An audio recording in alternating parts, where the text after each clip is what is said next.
truth. Bring it on. In this present crisis, government is not the solution to our problem. Government is the problem. Do you want the whole truth? I don't think you're ready. Governments don't control things. A government can't control the economy without controlling people. It's Crane Durham's Nothing But Truth. Well, good evening, good afternoon, wherever you are. We're really glad you're here, right here on the AFR Talk Network. Happy Monday. Hope you're not having a case of them. And yes, we are headed for the shutdown. We'll get to your phone calls at the bottom of the hour regarding that. Plus, we'll bring you an update on the new relationship with Iran from David Gartenstein Ross, the Foundation for Defense of Democracies, and get his take on what Benjamin Netanyahu, addressing the UN, should say. That, of course, we will talk to him about that, and we'll also be speaking, and this is next hour, of course, with Hans von Spakovsky of the Heritage Foundation. Now, a lot to get to, and limited time as always, so let's get right to it. Today, press conference, Ed Henry taking on Jay Carney when it comes to negotiating, and gets accused of using the the Republican talking points. Roll it. Jay, you're saying that you don't know, obviously, whether or not Iran will follow through on their promises, but the president did call the new president on Friday of Iran and sort of opened up diplomatic negotiations. So why not do the same with the House Republicans? You're at loggerheads. Call them. The reassertion of GOP talking points, but the why don't you at least talk to them, even if they're wrong? Can I remind you that it was the Speaker of the House in several venues who said at the beginning of this year that he would never negotiate with the president again, that he felt doing so burned him, I suppose. Bring him over here and force him. And maybe you didn't catch up to what the president just said, but he said he would be talking to leaders of Congress. So why is there not a meeting today? Again, I have nothing new to report on the president's schedule. Interesting.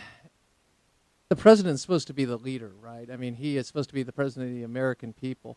Now, we really haven't seen that because, wow, we have a bill that really never got the full support of the American people, and in fact had, since being passed, declined in popularity, and anytime people learn more about it, well, they objected to it. So it's a question of listening. You ever hear of the American people sitting there going, yeah, we are just 100% behind this. We really believe in this. Well, the idea of legislation to be passed is the idea that you get the American people on board because you use reason and facts, and you talk about the constitutional parameters. Oh, can't do that, really. Because if you do that, then you start getting into a gamey area of it being constitutional. But it was, Crane, it was upheld. Remember, Judge Roberts, yeah, okay. Is it a tax? Just curious. Tax now, not a tax. Tax, not a tax. The intellectual dishonesty and the way this bill advanced, the way the law advanced, it tells you everything you need to know about it. It was never truly vetted. They admitted that. They, being the Democrats, who supported it, not all in the House. Opposition from the House was unanimous when it came to the Republicans, as well as 34 Democrats joined House Republicans in that opposition to Obamacare. That all said, in the passing of Obamacare, we talk about strategies and talk about vetting the issue and having an honest debate. It's tough, though, when you are you are challenging the legislation with the power that you do have constitutionally. That would be the House Republicans are doing regarding the funding of Obamacare and the CR. And yet the press just wants you to just be quiet. Bill O'Reilly, fresh off his 60 Minutes interview, spoke with Matt Lauer, and the subject came up. Matt Lauer of the Today Show. Roll it. By the latest count, there have been something like 40 efforts in the House to either get rid of Obamacare or defund it. And yet, as John McCain said last week, he said, look, we fought a great fight We lost that fight. The Supreme Court has upheld Obamacare as constitutional. Do you think the Republicans should move on? No. It's a bad deal for the folks. That's absurd. It's Why the would law they move of the on? land, though. They can tweak it, Lauer. They can tweak it and make it better. Right now, it's hurting the economy. Doctors say they're going to quit. Nobody knows what they're going to pay. Yeah, a lot of problems with it. Why don't they just move on? Why don't they just move on? Like with voter ID laws that were passed by the state legislatures. And have seen an increase in the amount of people coming out to vote. And I'm speaking to the people that are ostensibly being persecuted through this. We'll talk to Hans about that. It's just interesting how the arguments are made. Move on. Move on. Move on, the Bush tax cuts. Move on. The Bush tax cuts, right? Move on. Why are you even doing that? Just move on. We got a lot of that in the Clinton administration. And we get a lot of it now. Move on. Move on from the economy. Move on. Move on from the recovery summer. Move on. I'm not trying to bum you out. Crane Durham's nothing but truth, proudly on AFR Talk. What I'm getting at is there is a narrative, and then there are the talking points that are hit every time. It sounds reasonable to move on, right? Because nobody really wants conflict. You ever see somebody try to stop something in public that they disagree with and have a comment about it? You ever see those shows, What Would You Do? Yeah, I know. They did that with the pro-lifers. I had to stop watching it because I started to get that little vein in my head because they're biased. But that aside, let's go to the issue of getting involved in doing something. When you identify the problem, oftentimes you become the enemy. You become the problem. Nobody wants to deal with it. Nobody wants to confront, because when you confront it, you are taking on not only the apathy of the low information voter, you are taking on the press, and I'm speaking to conservatives here, and an entire party, and plus members of your own party when it comes to this issue. Now, speaking in public, when you do this, when you stand up, people are afraid. They don't want to get involved. Hear people cursing all the time. You hear that a lot? I do. Manners. I mean, where's the home training? Just awful behavior. Well, oftentimes, I'm just passing it by because I don't want to get involved, and most likely will be a security situation. And if the store's not willing to do anything about it, well, maybe I'll just exit. But bottom line, there is that human nature, the tendency of getting involved in stopping something. Well, what if somebody's being hurt, Crane? Well, of course. Of course. I'm speaking to cursing. What if people are getting hurt, like Obamacare? Yeah, I think you should step in. I think you should speak out and make your case. And what is happening right now, obviously, is part of the negotiations. And so we're supposed to be so afraid. Oh, no, the government's shutting down. Oh, no, what are we going to do? Well, besides the fact that some members of the government, including our military, may have a delay in their checks, which concerns me, and the House actually passed a resolution to stop that. The Senate hasn't taken it up. But the bottom line, at least as of earlier today, the bottom line is the fact that we're supposed to be afraid of a shutdown, and then we're supposed to be afraid of us not paying our debt, yet we've had a number of these. We're also supposed to look away from all the evidence. It's interesting what happens in debates, specifically when you have a debate between the likes of Paul Krugman, Nobel Prize-winning economist, who's been wrong on so many occasions. He believed we needed more stimulus, by the way, just to give you some perspective there.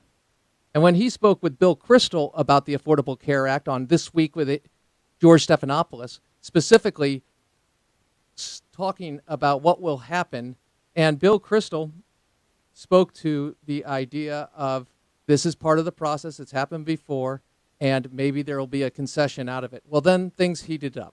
Roll it. Why not delay at least parts of Obamacare for a year? Because it's the signature achievement, and it's funny. Is that a good reason, a political reason like that? And it's a good thing. It happens, in fact, to be a very good law. You see, one of the things I think that's going on here is just a failure on the part of the Republican caucus to actually understand anything about this thing. That they haven't done the policy. They haven't understood. In fact, almost all of the substantive news about Obamacare over the last couple of months has been good. The premiums are coming in well below expectations. Healthcare costs are moderating. There will be some technical glitches with the computer systems, but those are not fundamental. So actually, people who support this law are looking forward. They're actually almost cheering at the preliminary results. So the odds are that this is going to do a lot of good for a lot of people. Why not put it into effect now? Should the president have delayed the employer mandate? The employer mandate was should he? Yes or no? Yeah, actually, because right, but not the individual mandate. They are completely big different. Business gets the delay, but the individuals. This is what I talk about. This policy ignorance, not understanding. Is there something called that the employer mandate is basically a trivial add-on to the law, while the individual mandate is central to it. If you don't understand that, you don't understand. If you don't understand that, yeah, well, no, trivial add-on, get rid of it.